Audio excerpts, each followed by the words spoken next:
So forgive me if I have to interrupt, but I want to go back to that whole thing about office pools, because I know a lot of you do this.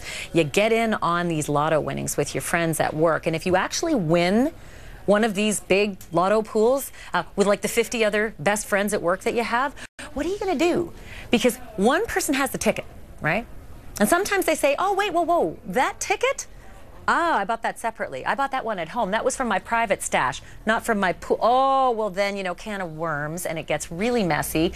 And there are actually people who deal with problems like this. In fact, Jason Kurland is a New York attorney with the Estate and Tax Planning Group, and he's already dealt with clients who have won hundreds of millions of dollars, including 2011, $254 million That's right. lotto jackpot, and then a $336 million winning in Rhode Island. Yes. So the lotto pool issue, I showed earlier, I think you were probably in the background as I was showing the lotto pool that we collected here. Christine Romans and Soledad and I, I'm in two. Okay. I like to get in on as much as I can.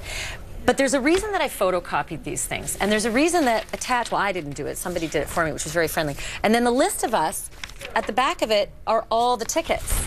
There's a reason I did that, and I think it's because I read an article about you. Can you explain why it's so important to do this? Absolutely. Here's the thing.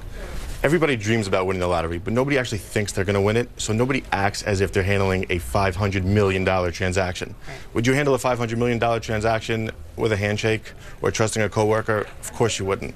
So although it's understandable that you don't think you're going to win because the odds are so astronomical, you have to sort of treat this as if it was a real $500 million transaction. So what do? Perfect. You make photocopies. Make photocopies of all of the tickets. Everybody gets this. Everybody gets it. Not just me. With a cover email saying everybody on this email is going to split this evenly if we win. That covers a few things. First, you know you have the tickets there. So you know you're on the list. You're on the list. You paid your $2. You paid your $2. There's not somebody who was absent that day or getting a cup of coffee when they were collecting the money who's going to say, I'm always in it. You know, what about me? Right. So you have the email saying these are the people who are on it.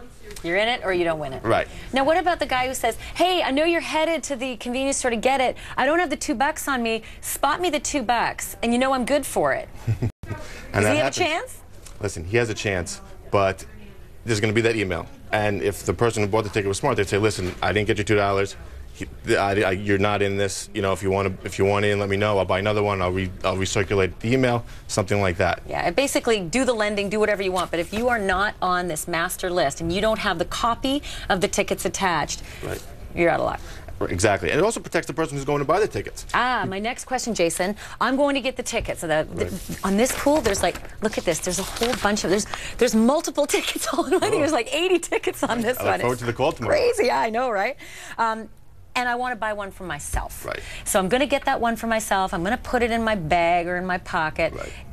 I know for sure I'm protected. Yes. If I have the other tickets photocopied and it's not on the copy list. Right, and that's how you protect yourself. Is there anything else I need to know legally other than that? Seems very simple for a very large transaction. So few people do it. You know, so few people do it, and there are office pools all over. You know, I'm not. Do you have a worst case scenario of people who've spent like 3/4 of the jackpot just trying to litigate?